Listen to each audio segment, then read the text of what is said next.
To bring you some incredibly awesome political talk on Damn Radio. Hello, good evening, welcome. I am Samuel Trapp. This is International Flavor. You are listening to Damn Radio here, live from the Lake Ozark Real Estate of the Art Studio. Feel free to phone in this night, 573-746-8020. As always, I get the 80, you get the 20. You can send me emails to live@damnradio.com or perhaps even to Samuel T at internationalflavor.com. So JR's got TVs all up in here, and I've seen 3 times now this commercial while I've been sitting here for one of my favorite Christmas time movies. I don't know why, but I just like it. I like the original Scrooge, with the one with Alastair Sim, the best, of course. But probably my second favorite is Bill Murray in Scrooged, and that has come up on some channel named Pluto that I've never heard of. But I have the movie anyway, so it's always one of mine that I watch every year, and I don't know why. I just I'm distracted by the TV, and that is the name of that tune. Last night, I was trying to get past a discussion that I've been talking about with Mr. Andrei Bezrukov, who is a former, he's a spy that came over in the early 90s and resided in Canada and in the U.S., educated in Harvard, wife educated in America as well. Their children grew up not knowing that their parents were spies. Their children, I believe, still live here and visit their parents in Russia. Obviously, their parents aren't allowed to come back. Having issues coming back. Probably can't get a visa, would be my guess. So last night we got to talking about it, and then I had some great calls, and we were discussing some of the interesting topics of the day, which I pretty much enjoyed. I did enjoy and had a good time doing it. So should you feel to interrupt me again, I have no problem with it. I did want to announce, and I'm pretty sure JR has or might have or was going to, and I don't know if he did or didn't. I've listened to his show, but I've been distracted. I must admit, I didn't listen all the time. But I am going from late night to early in the day. I am going to attempt 7:30 to 9 Central Standard Time from the Lake Ozark Real Estate of the Art Studio, beginning after the Thanksgiving break. And I will no longer do Sunday night. I will do Monday through Friday, 7:30 to 9. We're at least going to try that out for the month of December and see how that works out. And I believe I will be. It might not start till Tuesday. I got some traveling that I'm doing. I'm going to Florida, and I got some driving. So maybe I'll do the Sunday night and do it Tuesday. I don't know. I'm making it up as I go along. But there you have it. So I did want to announce that, and that is what I'm going to attempt to do, and perhaps make it where I'm not splitting my days, because it created a small scheduling issue for me. So I wanted to talk to you some more about my core theory last night, which came from Andrei Bezrukov's thesis. And his thesis, basically, that he gave at the St. Petersburg International Legal Forum, it's called Global Geopolitics at the End of the New American Reality. And I got a little bit into it, and I wanted to compare his thesis, which the core points were: we are at the beginning of a long global breakdown and reassembly, like occurred between 1914 and 1945. Major technology shifts, major world political shifts. And his argument is that we're doing something similar. And he questioned whether or not the U.S. was suited to come out of it on top, and or if they're going to go the way of other world powers in similar circumstances, notably England, France. Those two were the biggies. And his point was that a technological wave centered on AI and related systems colliding with political economic orders founded on U.S. dominance after 1945, which dominance is maybe not going to stick around.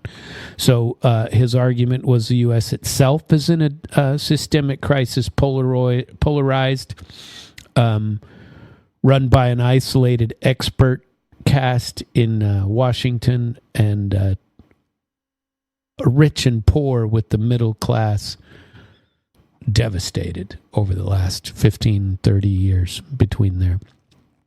And so I wanted to compare it, and obviously when he gave this speech several months ago, he was unaware of what Trump was going to be doing after he took office. And I am taking the point of view that what Trump has done in Venezuela, what he's doing with secondary sanctions, what he's doing with perhaps embargoes, what he is doing with things of that nature are going to cause more problem for him. And so we did get through the point where we were talking about the new 1914 moment, which is, back in that time period, was the beginning of automobiles and getting away from horses and buggies, the beginning of radio, the beginning of electricity, the development of weapons that are tanks and things of that nature. And his argument was that now how militaries fight, how economies allocate resources, how international global systems are being affected. And so then I want to fold into that the analysis of what Trump is doing and the language that we are giving, which is very similar to what England and France were doing back in 1915. We're saying stuff now like Maduro's days are numbered. We're engaging in regime change, same old nonsense. Stuff like that, using gunboat diplomacy instead of real diplomacy, parking outside of Venezuela with a fleet or a small fleet of U.S. military and threatening them, and arguing that we're going to potentially blame our attack militarily on them for drug issues. This has nothing to do with drug issues. No, you can believe that or don't believe that. I don't really care. But to me, this is an excuse for doing what they're doing. So I wanted to go into and make sure I could finish with this train of thought tonight. And we're gonna, last night we talked a little bit about the 1914 issues, big technical shifts, power shifts, the hegemons that were there before, France and England. And now we're talking about the West having globalized itself into a corner.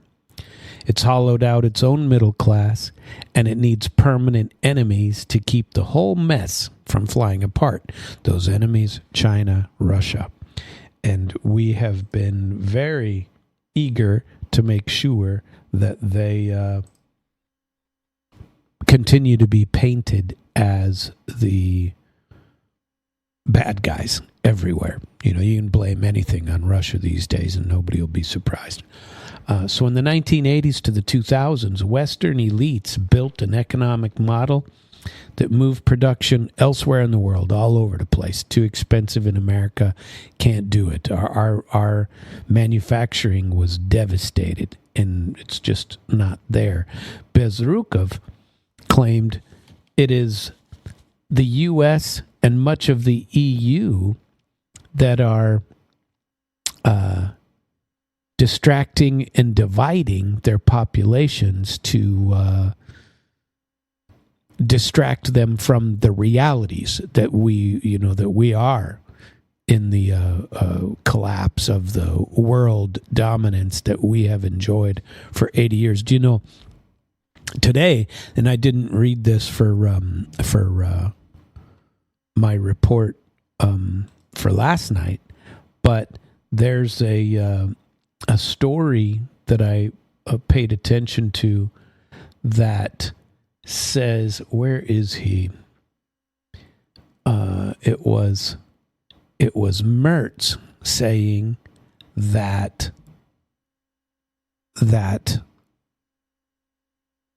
multipolarity is a reality, which is one of the first times I have seen that a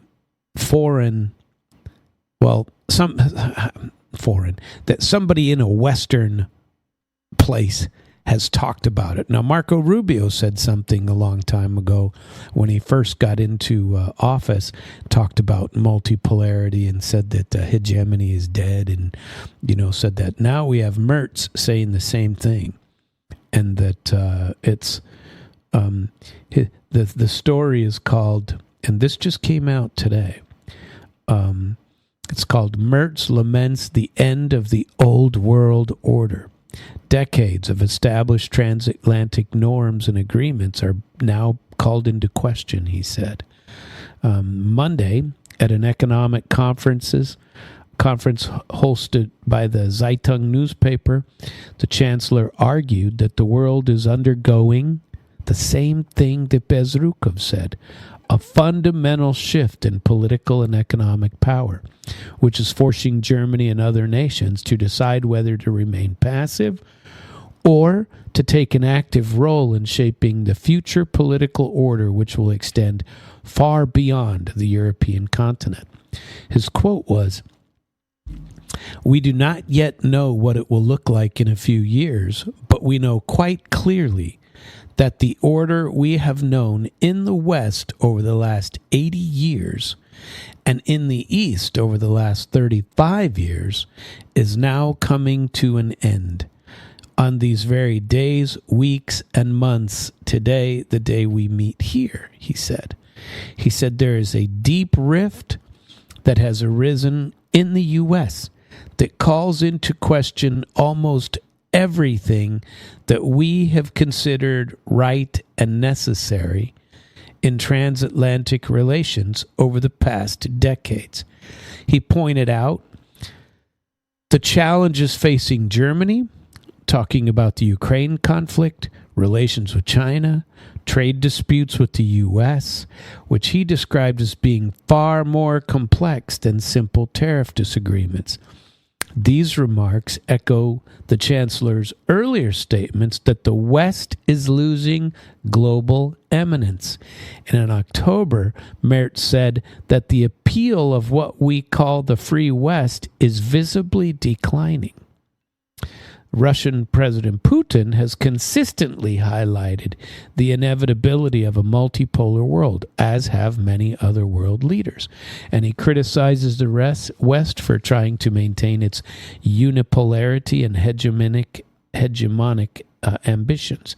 He has stressed that liberal globalization has outlived its usefulness.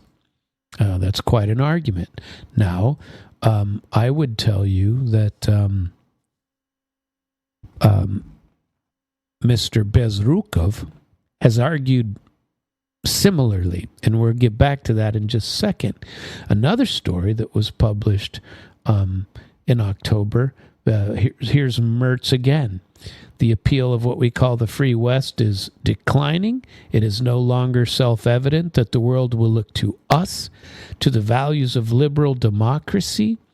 New alliances of autocracies are forming against us and attacking liberal democracy as a way of life.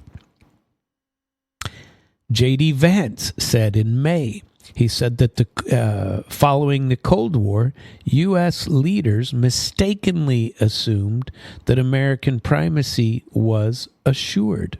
but that the era of uncontested U.S. dominance is over. Now, that was J.D. Vance.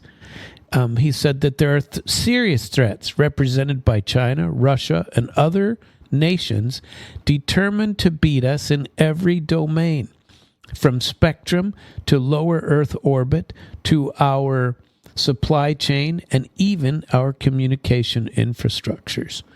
Now, this was Vance.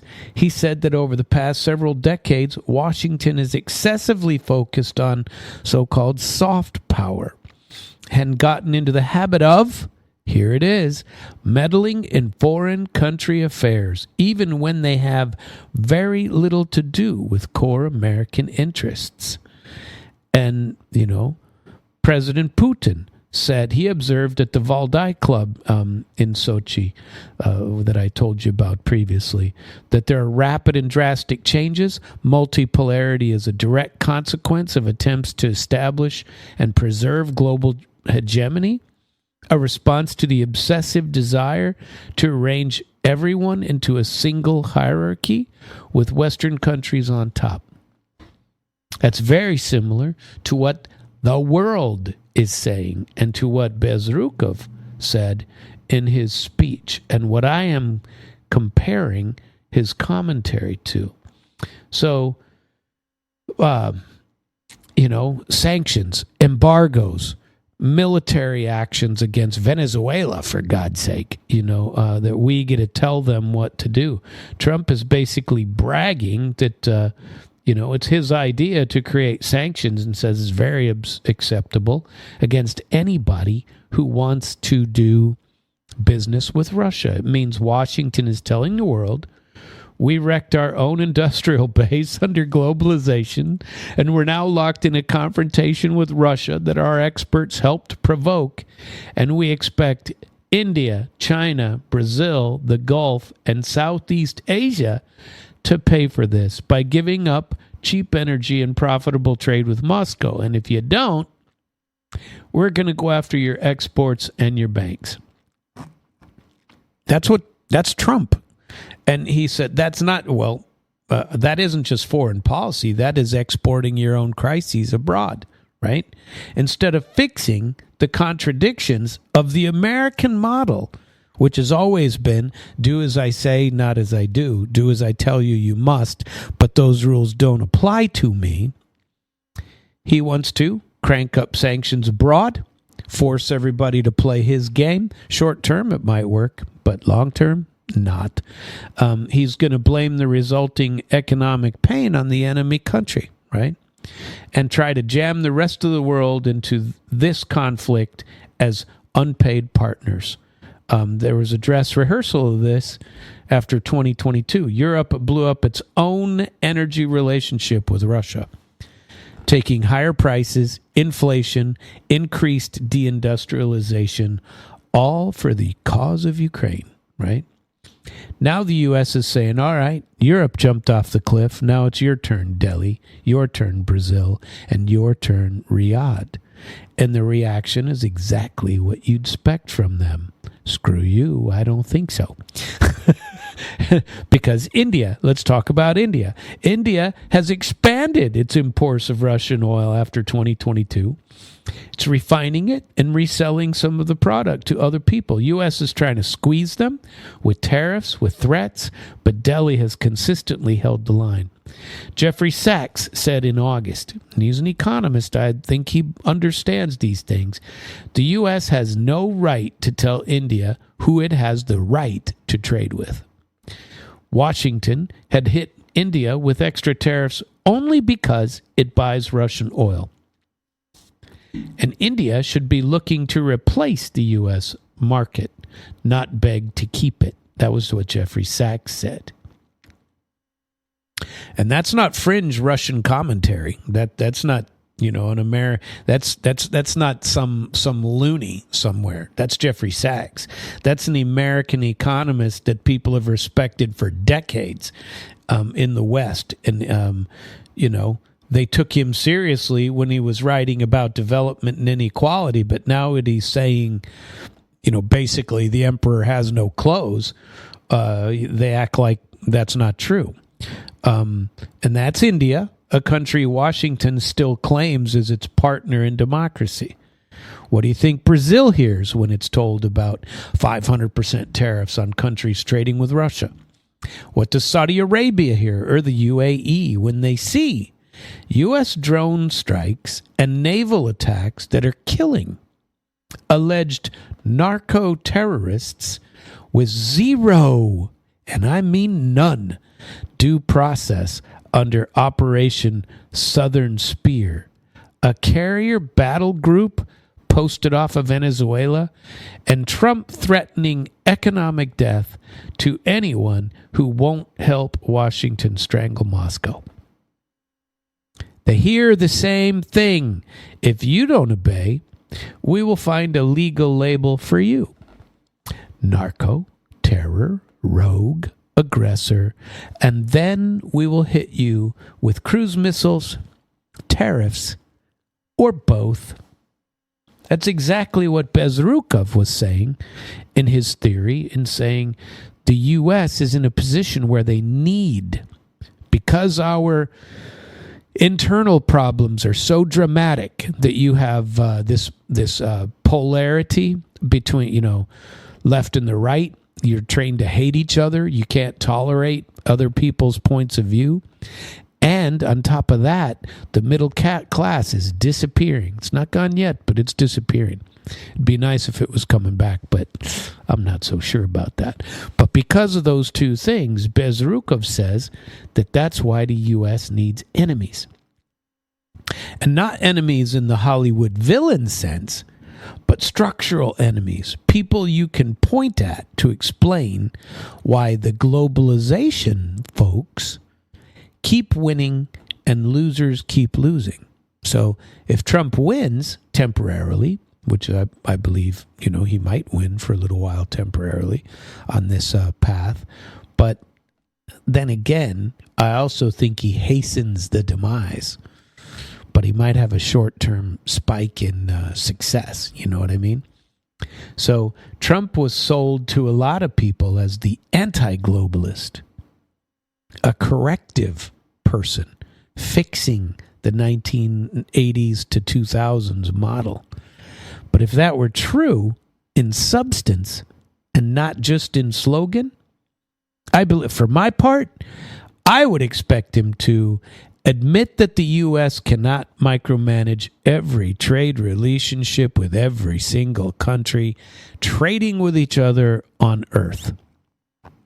That he would be better at negotiating economic compromises. Frankly, that's a little bit of a surprise to me. And he might even push for a more sane relationship with Russia and China. Instead, what are we seeing? I mean, seriously, what are we seeing? He's backing off to the Lindsey Grahams of the world, right? He has endorsed. Now, today I saw something a little different that said he was going to, as long as he kept the ultimate authority whether to do something or not do something, then he would let these things be passed by Congress. But that's not what he's saying the other day. He was endorsing the most extreme version of sanctions logic, secondary sanctions on the whole world, with tariffs designed and the levels of them not to signal displeasure, but to destroy a country's access to the U.S. market. He was talking embargoes if these countries disobey and continue to trade with Russia. And on Venezuela, he's in a quasi-war posture. The peace president is in a quasi-war posture. Terror listing, the Cartel de las Solas, allegedly being run by Maduro himself. Massive troop and naval buildup against a country. 16,000 soldiers out there, or soldiers, military members, could be Marines, could be Navy. A string of lethal strikes on boats in the Caribbean, labeling them lopsidedly as narco-terrorists. I mean, why are we willing to believe the government when it says this, but we don't believe them about anything else? I mean, What makes this any different than any of the other scams that have been going on for years? Nothing in my mind. So basically, he's behaving like a mob boss, telling Maduro, "Well, come talk with me. We'll deal this out, and maybe I'll let you live." Maybe I'll let you live. Come to the meeting. I'd hate for something unfortunate to happen inside your country, with these 16,000 guys hanging out in the water out there. In other words, on the economic side, sanctions, and the military side, Southern Spear, Trump isn't dismantling global machinery. He's weaponizing it even more brutally. Globalization gave the Western capital the ability to move production anywhere in the world. Sanctions and tariffs are now used to punish any state that refuses to line up behind Washington's political agenda. How is this any different than what was being forced upon the world under Biden or under Obama? From Bezrukov's perspective, the logical evolution is, first, you build an integrated global market that's under your rules. Then you lose control of that market as others catch up to you. Then you turn the levers of the market, currency, sea lanes, banking, sanctions, into weapons to hold on to power.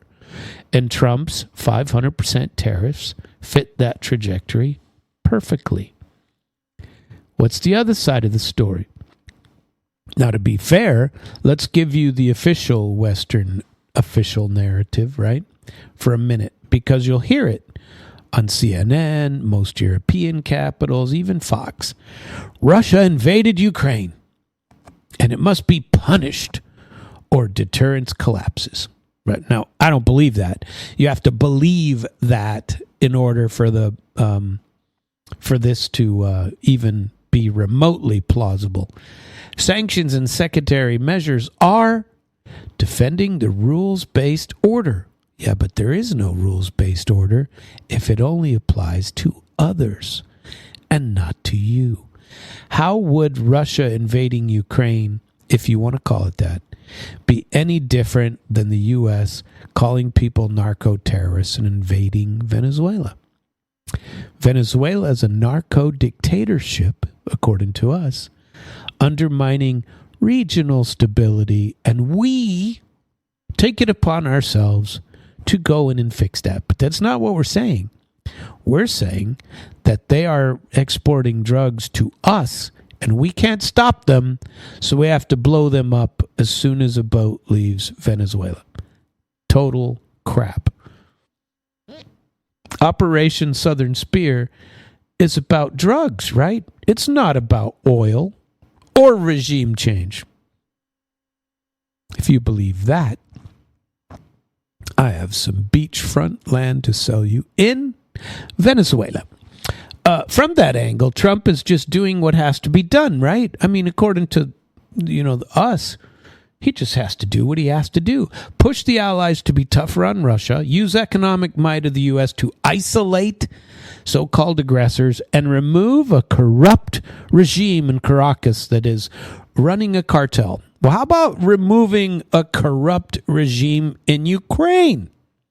Oh, I got tons of stories on those that I could share with you today. But I wanted to finish my topic from last night. So we might get to that. I'm making pretty good progress here, and we might be able to speak about a few of those things. There are some grains of truth that reasonable people can argue over. Russia did move troops across an internationally recognized border in 2022. That's a fact. But you can debate the context and prior provocation and whether they were invited after referenda. We use referenda all the time by other people, but it's only our referenda that count, right? Nobody else's referenda matter. They clearly were forced to vote that way. That's not that way. Venezuela is a mess internally. Corruption, mismanagement, criminal networks. But if you think that us engaging in regime change hello, Ukraine, eliminates corruption. Just take the articles I read you on Sunday, the news stories that I told you about. So the official story, though, in the West, never ever confronts, never, proportionality, selectivity. If punishment for aggression and corruption were really principles, Saudi Arabia, Israel, half of Africa, and a list of U.S. allies would be sanctioned back into the Stone Age. But they're not. So the principle is clearly U.S. power and alignment, not some abstract term of law. Let's talk about the domestic drivers. Western elites also rarely admit that their own populations are angry and unstable because of our own decades of deindustrialization and inequality. It's easier to treat the anger as a response to foreign villains and social media misinformation. And what does that create, friends and neighbors? A boomerang effect, threatening India, Brazil, the Gulf, ASEAN, and the rest of the countries of the global south with 500% tariffs and secondary sanctions doesn't defend a global order. It just tells them, you will never be safe here. You should build something else, which is exactly what they're doing with BRICS, the Shanghai Cooperation Organization, and others. So where does this leave us? Bezrukov's claim is that globalization itself wrecked the Western middle class, who exported all manufacturing elsewhere. It over-concentrated the wealth among them because they didn't have any penalty for moving all of their stuff outside of the U.S. And instead of serious reform, Western elites are holding the system together, creating permanent enemies and weaponizing alleged interdependence. And Trump, these secondary sanctions on anyone who trades with Russia in a quasi-war posture against Venezuela doesn't break that pattern, it intensifies it. So what the message is that the West, and chiefly the United States, is sending to the global south and to Eurasia, the fastest growing parts of the world, with the fastest GDP growth too, by the way, is saying, you are not our partners, you are our subjects. Your trade, your energy, your politics are all conditional upon our approval, my approval if you're Trump. Step out of line, Maduro, and we're coming not only for you, but for your economy, your ports, and your government.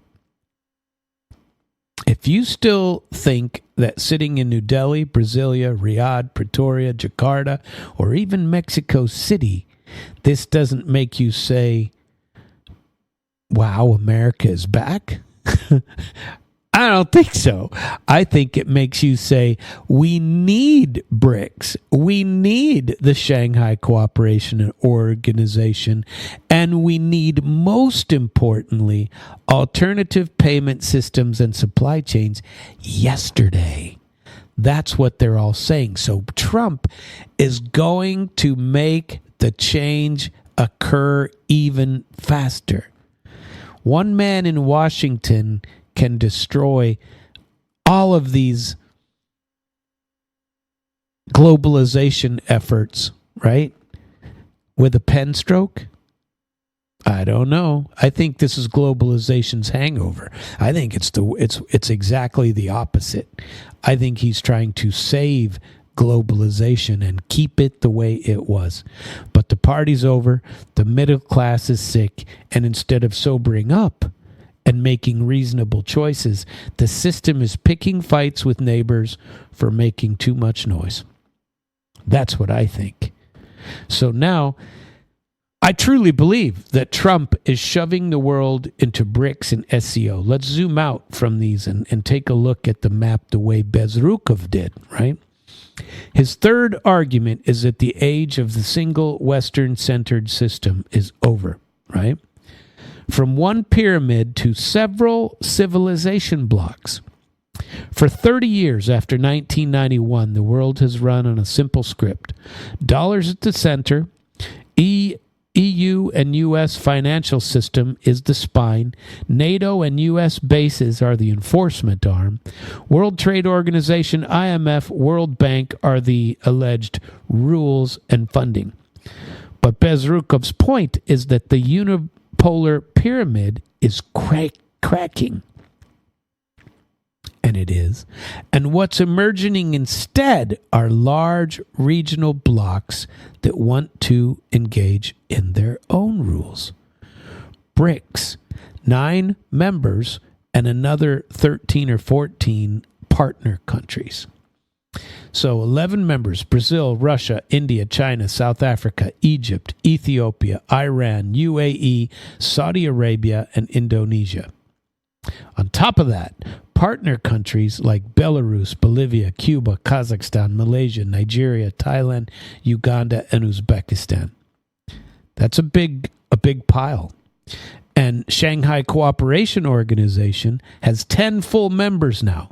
China, Russia, India, Pakistan, Iran, Belarus, and the Central Asian 5 covers 65% of Eurasia's land and 42% of the world's population. Add that up, and you are very close to most of humanity concentrated across Eurasia and its periphery, trying in very messy and slow ways to create something not controlled by Washington. These blocks exist because they say to themselves, we don't want Washington to be able to flip a switch on us, kill our trade, regime change our leaders, kill our banks, kill our energy flow, even India. India doesn't need the U.S. as much as the U.S. needs India. Now, you can dispute that, but that's what I say, and I believe that, and I think that the proof will be in the pudding for that. Okay. So Trump's sanctions bill and anti-bloc warfare. Okay, let's drop that on top of that. So his bill that he's allegedly backing is 500% tariffs on resale of Russian oil, expanded sanctions to countries, banks, firms that keep doing business with Russia. He publicly warns that countries trading with Russia and Iran will be very severely sanctioned. That's not aimed at Moscow. That's aimed at India, the top buyer of Russian seaborne crude, China, the Gulf states, half of BRICS and SCO membership. This isn't just to punish Russia. It's to punish anyone who dares act like a sovereign partner of Russia. That is anti-bloc warfare. The use of residual power of the dollar and the U.S. market to stop the Eurasian economic space from working together. And they are working together. The latest Shanghai Cooperation Organization and the OCN that took place over there, unbelievable cooperation and unbelievable projects they were putting out over there. So it's a big deal. Same thing goes with Venezuela. Put a carrier group off the coast, frame their leadership as narco-terrorists. You send a message. What are we doing? We're sending a message to Latin America, the Latin America half of BRICS and BRICS partners. Your membership in our hemisphere is conditional on obedience, right? Brazil, Bolivia, Argentina are all watching this very carefully. Southern Spear isn't only about Caracas. It's a warning shot across the entire Latin American wing of any non-U.S. aligned bloc. Let's talk about this boomerang. And this is where Bezrukov and I line up completely. The strategy backfires. This is a boomerang. And the numbers and the direction of travel just prove it. BRICS has expanded from 5 to 11 full members by 2025. Its own official outlets and outside analysts say openly the goal is to challenge the Western-dominated monetary order and give the global South its own platform. No IMF, no World Bank, no increased BRICS Development Bank, increase Chinese yuan backing. Why are countries lining up to join these things? Why? Because every round of U.S. sanctions and threats screams at them, if you stay in our system alone, we're going to choke you anytime we like. When Trump threatens India with massive tariffs and still it stops buying Russian oil, and India shrugs and keeps on buying from Russia, that is not a sign that the U.S. is running the place. It's a sign that India is already halfway out of the Western tent and hedging through BRICS and SCO ties. When Washington hits Rosneft and Lukoil with full blocking sanctions that are supposed to take place, November 21, isn't it? And hints at secondary sanctions on China and India, the result isn't everyone dumping Russia. It's a short-term pause, a price spike, and then more creative routing of Russian oil through friendly hubs. The kind of sanction-proof supply chain BRICS and the SCO are trying to build. From Beijing, Moscow, Delhi, Tehran, and a lot of African capitals, Trump's posture is looking like, we will never treat you as equals. The only safety for them is to build a parallel system. So yes, threatening embargo-like penalties on Russia's partners, Trump is giving BRICS and SCO their best recruitment strategy. So let's try to be fair. I don't want to beat up on Trump too bad. I disagree with what he's doing. But the Trump camp says, for balance, we're going to provide that, right? Russia invaded Ukraine. Here we go again.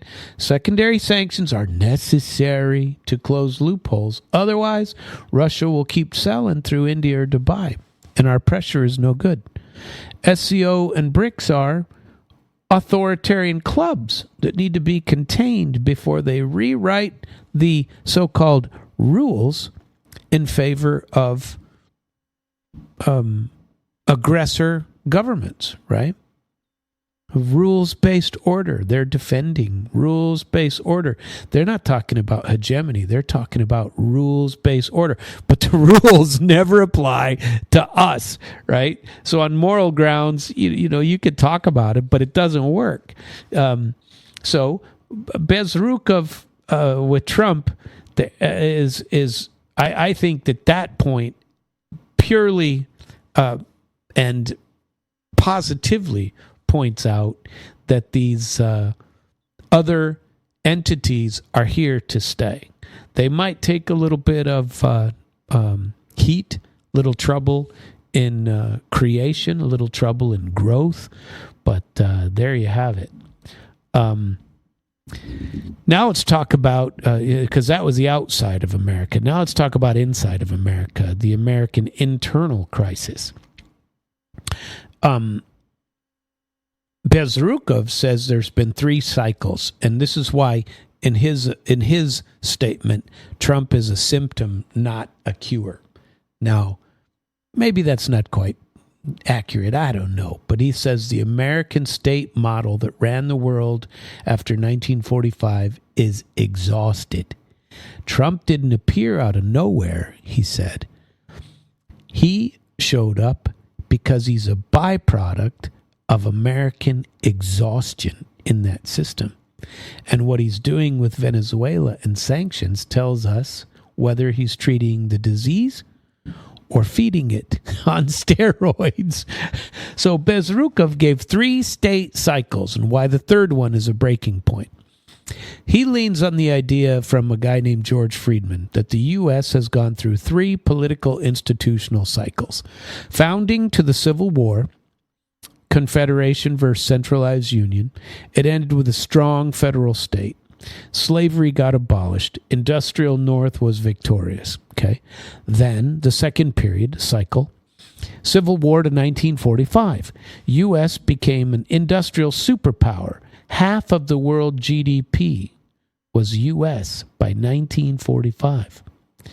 And it built a continental economy, tamed the West, created the New Deal state. And then 1945 until now, the U.S.'s own imperial cycle. Bretton Woods, NATO, the CIA, dollar hegemony, U.S. Agency for International Development, IMF, World Bank, institutions designed for one task and one task only, to run the world from Washington.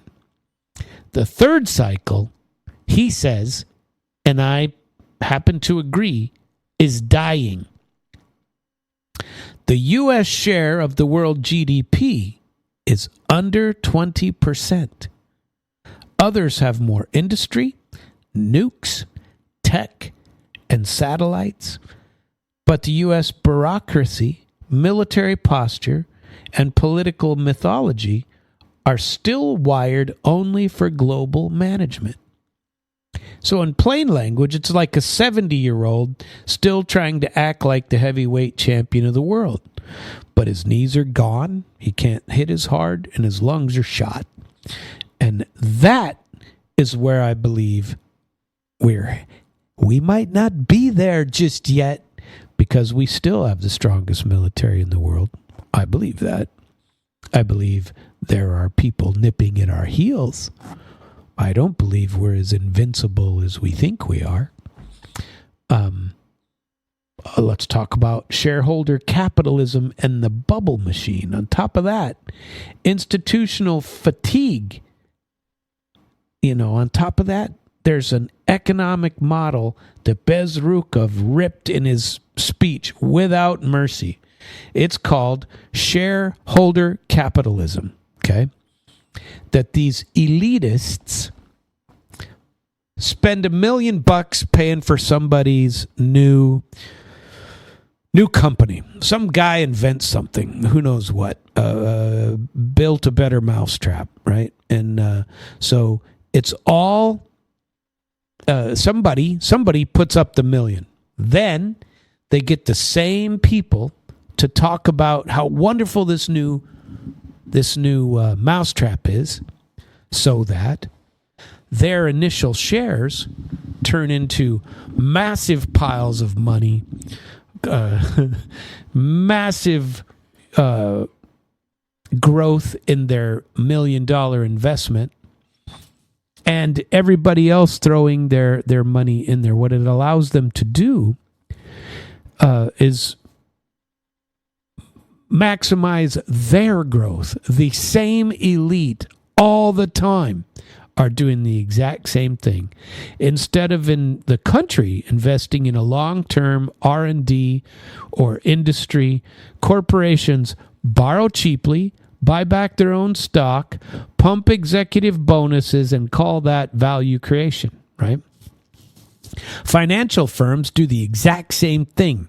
They hype a tech or defense or a green bubble, float it on the market for retail suckers, get out before it pops. The military-industrial complex plays the game with their war toys, $5 billion weapon systems that don't do what they say they did or rarely get built in time, endless R&D, a handful of units built, then we need to create another one.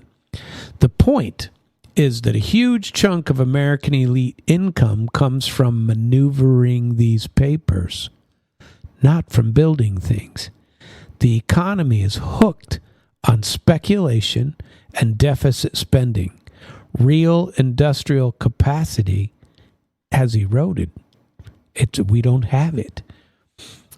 What do you need to keep this going? You need continued narratives that justify constant military budget, constant sanctions, constant emergency. I mean, think about it. Gulf 1, Gulf 2, Afghanistan, Ukraine, all of these are ours. What did we get out of any of them? Seriously, what did we get? Sense that the U.S. is always under siege and we must outspend everyone to protect ourselves and save our people. Doesn't it sound exactly what we're being sold about Russia, China, Iran, and now Venezuela? I think it does. How about inequality, atomization, and the expert state? There's let's look at here's what Bezrukov talks about the American countries itself. And remember, he was here for 20 years, and he was educated at Harvard. He says, these are graphs that Americans hardly ever see on TV. The top 1% line is shooting up. The bottom 50% line is crawling along the floor and has been flat for decades. Add to that, no stable community, families are scattered, friendships are replaced by a TV screen or a phone screen. Education has decayed in the United States. That is absolutely true, and it is without question. Russia creates 3 times the number of engineers that America does. China is producing them faster than Russia, and India is faster than both of them. And not junk ones either. Not at all. And we aren't producing anywhere near the amount that the rest of the world is. We have a debt culture. Student loans, credit cards, car loans, households in permanent hock. Into that vacuum steps what Bezrukov calls the expert state, what Americans love to call the deep state when they're angry. And his deep state definition is not the same as mine, but I want to tell you what he says it is.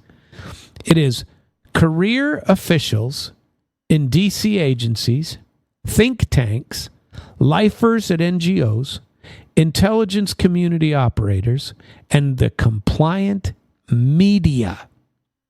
They stay regardless of which party wins the election. They set the default options. Politicians come and go, but this permanent class defines what is and isn't U.S. policy. The media is a narrative engine, not a watchdog.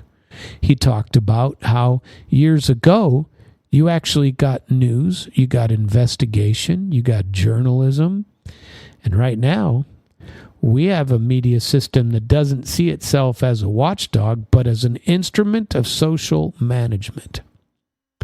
They select stories, they frame enemies, and they suppress unwanted fact. They manufacture consent for whatever the elite project of the month is. Iraqi weapons of mass destruction, Russiagate hysteria, I can't believe I said that. That's Russian for now. Narco-terrorist Maduro, countries that buy Russian oil are complicit in genocide. These sort of narratives that are passed out along here. Bezrukov's line is that U.S. discourse is now a closed loop. Experts and media talk mostly to each other in D.C. and New York, and ordinary Americans live in a different country entirely. And the gap between them is filled with anger, conspiracy, and mutual contempt for each other. I think that's pretty damn accurate, which is why I wanted to share his discussion, his presentation. And so enter Donald Trump. Is he a reformer? Or is he an amplifier? Now let's bring him back into it. His sales pitch to the American voter was this. They sold you out to China. They invaded Iraq for nothing. They let the border collapse. They got rich. You got fentanyl and Walmart jobs. In other words, he campaigned directly on the crisis Bezrukov described. Hollowed out industry, corrupt elites, and useless war. On paper, everybody imagines he's very, very different. And you can imagine 2 different Trump presidencies coming out of that. A real restructurer, perhaps. Slash overseas commitment. De-weaponize the dollar. Cut back the military-industrial complex. Rebuild manufacturing. Compromise with Russia and China where possible. That's a restructurer, right? Or an angrier manager of the exact same empire that's been going on for at least the last 30 years and probably the last 80, right? Keep the global machine running, but shout louder and swing the sanctions and military club harder. What shocks me, if I can say so, and I do say so, what shocks me about Trump is that for months, all we talked about was him and how he brought peace everywhere. Peace, peace, peace. Where's my Nobel Prize?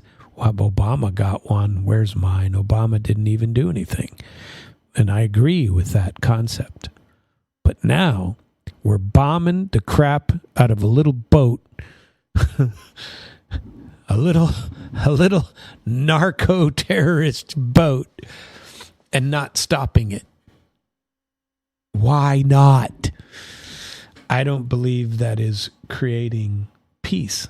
I just don't. I disagree. Quite a lot I disagree with that topic. So, let's see. Ask yourself. These sanctions, these buildup of Venezuela, does that weaken the expert state plus the military-industrial complex plus the media complex, or does it feed it? Who benefits if more ships are deployed, more weapons are ordered, more sanctions bureaucrats get hired, more think tanks write white papers about the secondary sanctions architecture?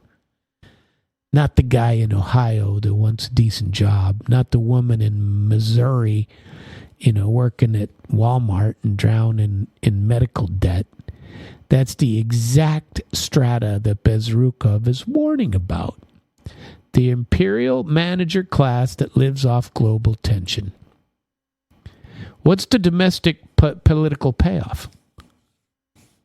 Home front politics? Trump understands very, very well that foreign confrontation can help paper over domestic contradiction.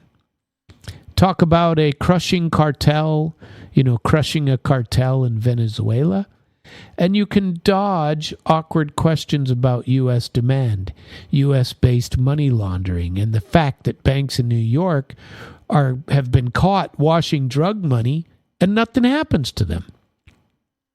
Talk about punishing Russia's partners, and you can blame domestic inflation, energy prices, industrial decline on countries that refuse to stand with us, rather than on 30 years of offshoring and Wall Street rule. In theory, he's the guy who tells the hard truth, but in practice, on these two fronts, he's offering the same externalized excuses Washington always offers. It's not our model. It's not our inequality. It's Russians, Venezuelans, Indians, Chinese, Iranians, narcos, and terrorists. That's safer politically than walking into a town hall and saying, we built a casino economy for years. and we need to tear half of it down and accept being one strong country among several, not the emperor of the planet. I don't understand why we can't say that. I think we should say that. Let's talk about the counter argument and why it still falls short. To be fair, the case from the other side would sound like this. The deep state has boxed Trump in. He has to use the existing tools, sanctions and deployments, to get leverage to get out. He's using pressure on Venezuela and Russia to do what? Negotiate better deals, not for endless war. And secondary sanctions are the only way to really hurt Moscow and end the Ukraine mess quickly. I don't believe any one of those.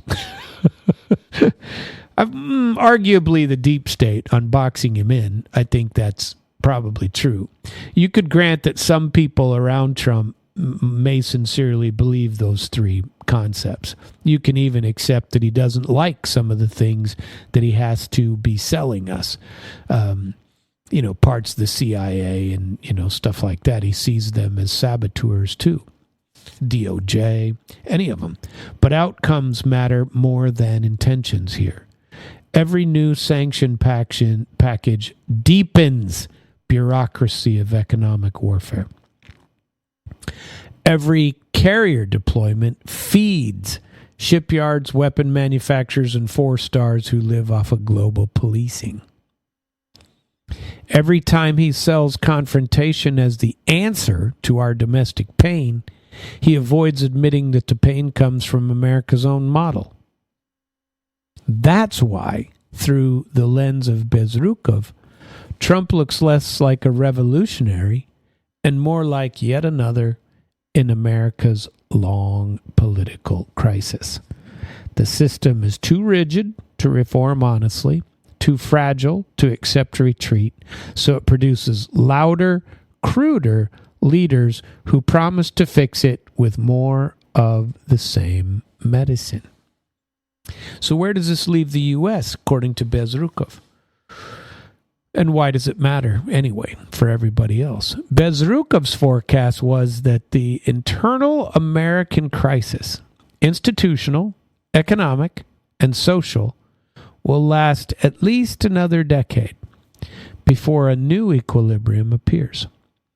In that time, and remember, this all started with saying that we're in for a 10-year change that is going to be dramatic because of a lot of things. And in that time, policy in the U.S. is going to be erratic, personality-driven, and contradictory. You're seeing that even now. Talk about America first, combined with moves that overextend American power even more. Embargo threats against half the planet, possible new Latin American quagmire that we don't need. For the rest of the world, especially Eurasia and the global south, the lesson is very simple. Don't expect Washington to be a rational, settled actor anytime soon. We're going to have mood swings, domestic grandstanding, policy driven by internal decay as much as by any coherent strategy. And the same thing is going to occur every 3-4 years. We're going to reverse. That's unfortunate. But that's the world Bezrukov describes. And Trump, whether he likes it or not, is part of the symptom, not the surgical team that's going to fix it. I wish I was wrong. I really do. But I don't think I am. So let's talk about the globalists, the two different American economies. How Trump has slid back into Lindsey Graham's world. Let's talk about this. Has Trump actually broken with globalist empire, or has he been brought back in, or has he himself bought back in? Good question. Two economies, two different elite classes. In Bezrukov's lecture, he described two different American economies layered on top of each other. The first economy is globalism. centered on finance, big tech, media, consulting, and law. It lives in New York, D.C., Silicon Valley, few wealthy coastal metros. Make money from what? Global capital, IP rent, financial engineering, ad tech and surveillance, and government contracts. If push comes to shove, a lot of these firms could move their headquarters to Singapore or Dublin, never miss a beat. Their real home is the dollar system in the Anglo-American legal financial architecture, not any particular town in Ohio. The second economy is the real America. Factories, logistics, energy, agriculture, construction, trucking. Lives chiefly in the Midwest, the South, and the interior West. The places D.C. pundits call flyover country. It competes directly with Japan, Germany, China, Korea, Mexico. They need sane exchange rates, stable energy prices, predictable trade, not constant sanctions chaos. Bezrukov points out that these two economies have very different interests, and their elites increasingly hate each other. The globalist layer want open borders for capital, permanent war for contracts, and a world where the dollar is the unquestioned referee. The real layer want protection from Chinese overcapacity, European subsidies, and Wall Street offshoring all of their industrial capacity. That's what they want. He also made a very interesting comment about, because I definitely believe this, the strongest arm of American regulation, law, whatever, is the judiciary. Absolutely, without question, the people who run the top of all of these things, of the legal practice nationwide, and I could lecture on this topic for days, are people that are picked from the very beginning of law school. They're already in the mix.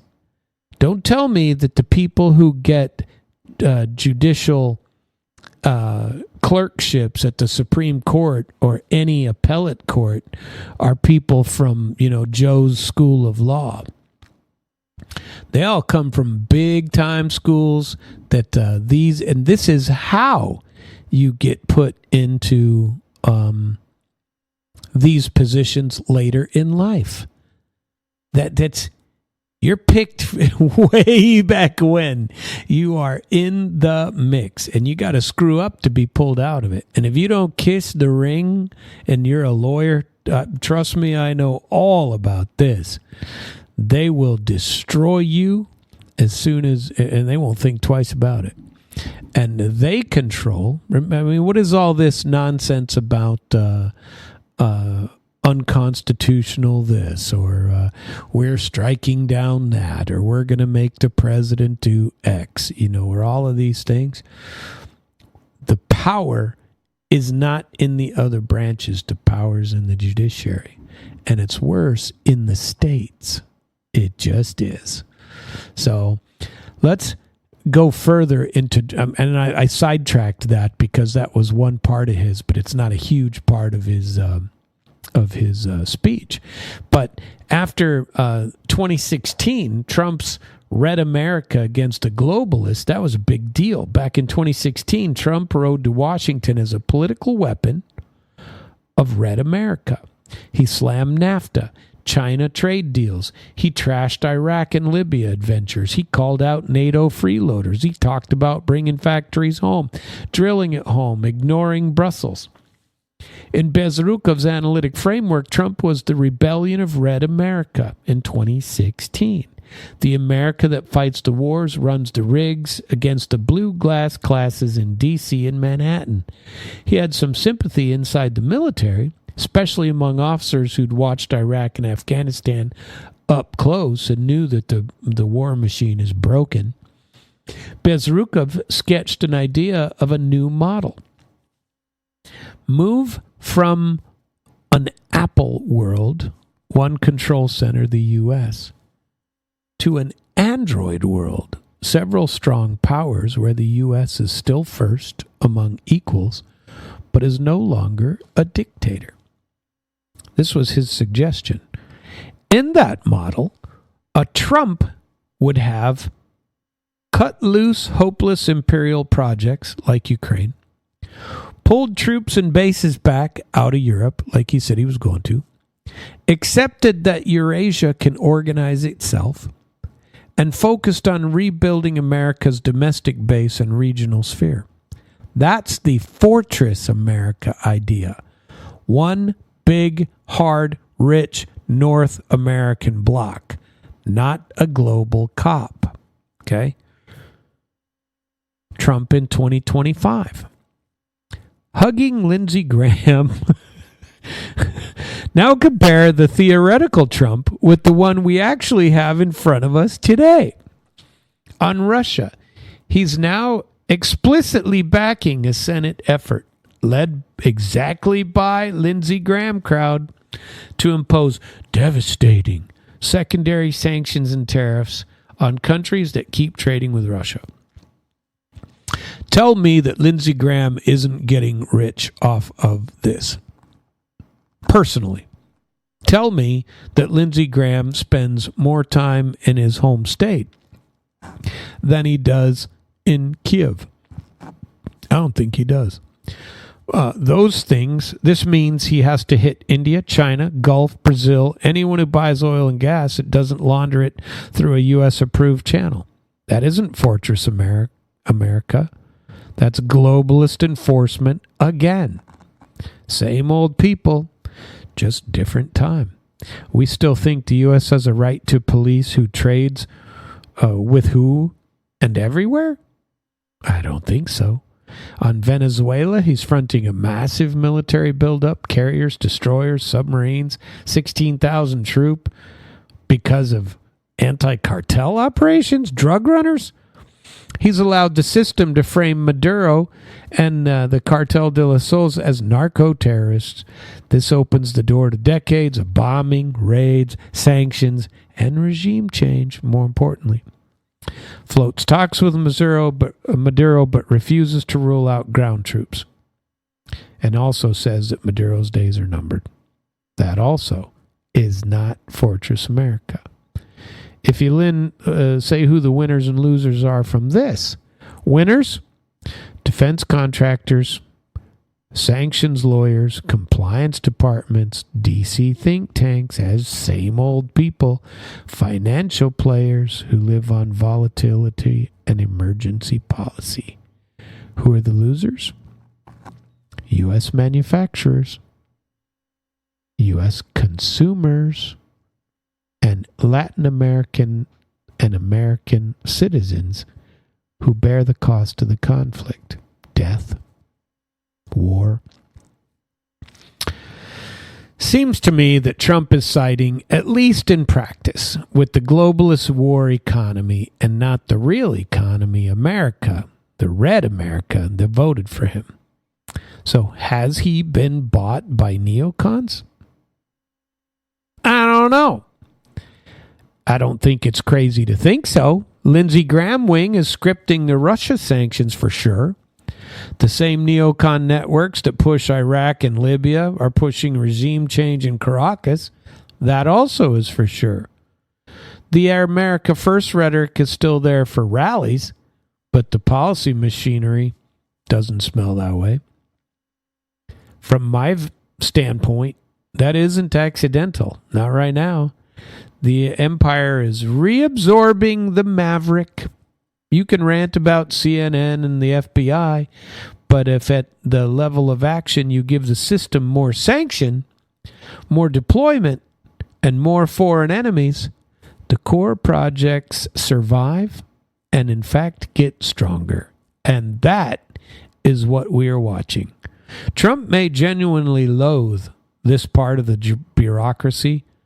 He may genuinely believe he's being tough to get better deals. but the net effect is the same. More integration between MAGA politics and the old neocon foreign policy elite. Not a break from it. The counterpoint to this, and a lot of people tell me this, the counterpoint is he's just leveraging for a better deal. His defenders say this all the time. This is rhetoric. Venezuela buildup is pressure to negotiate, not Iraq or Ukraine 2.0.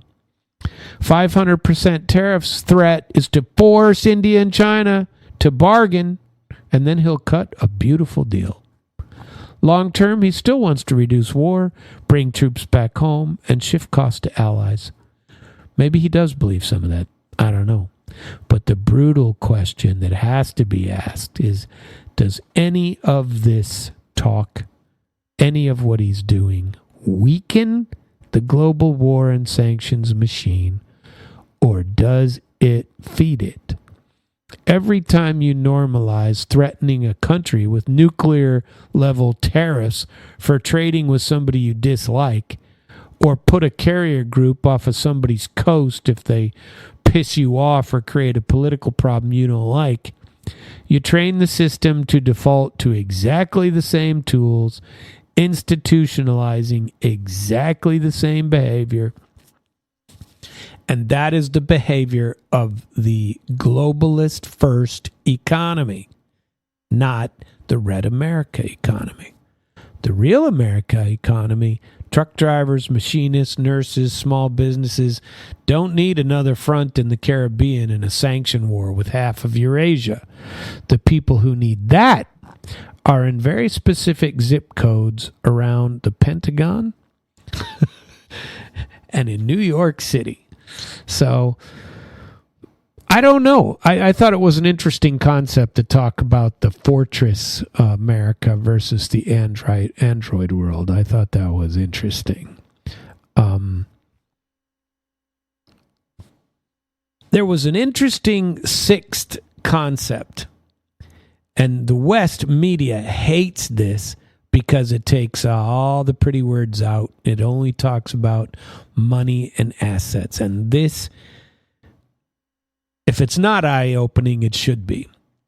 So the current Western financial system, according to Bezrukov, is headed for a structural crisis. When the paper burns, only real things matter. When the dollar collapses, in other words. What are the real assets? Land, oil, gas, metals, food, water, infrastructure. So, the people at the top are quietly moving out of paper and into real assets. And that is one of the biggest parts of why Russia, especially Russia, and Venezuela are under permanent pressure, and they're under permanent pressure by Trump right now. These two Trump moves plug right into that. Paper wealth to hard assets.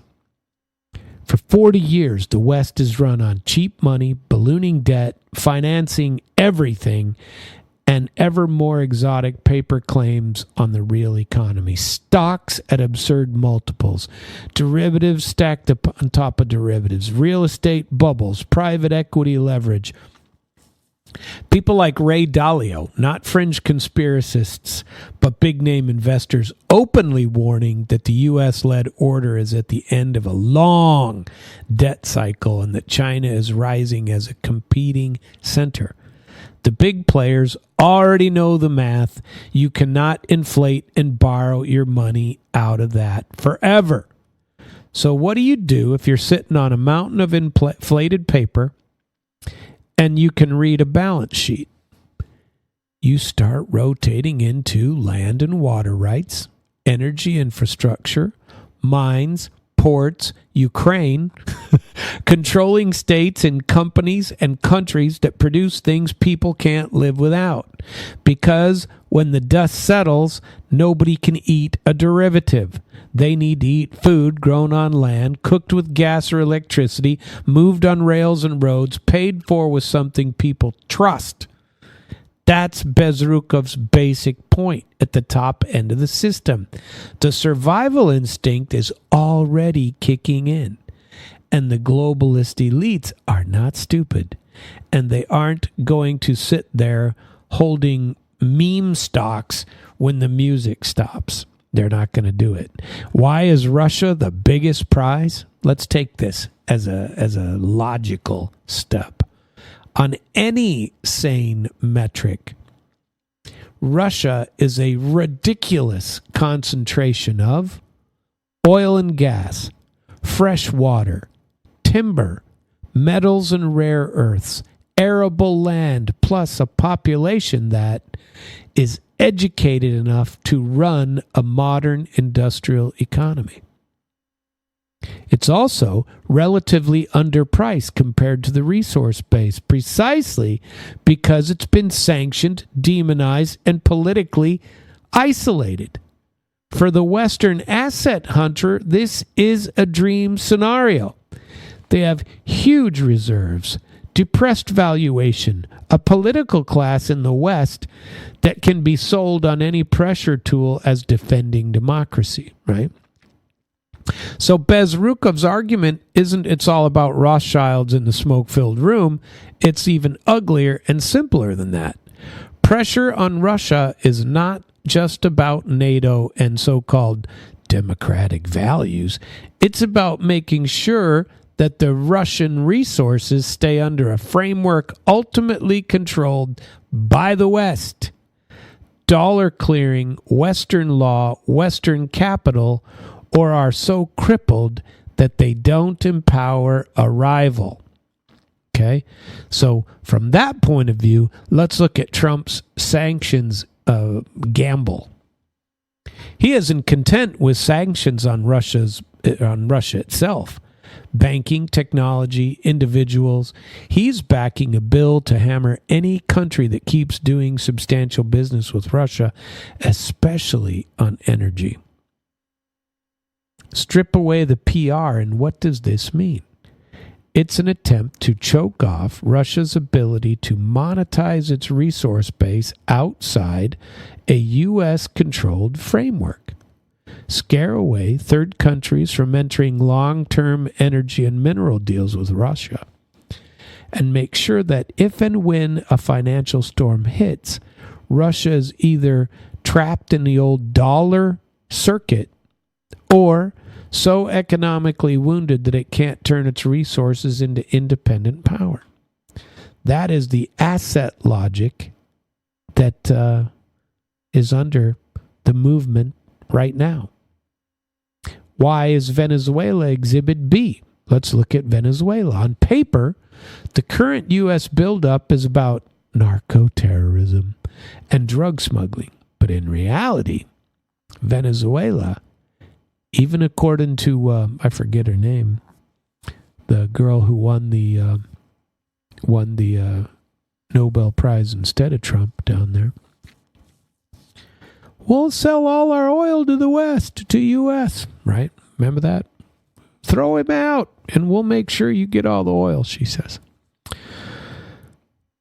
Venezuela has some of the largest proven oil reserves in the world, sits in South America, where the U.S. still thinks the Monroe Doctrine gives it spiritual landlord rights.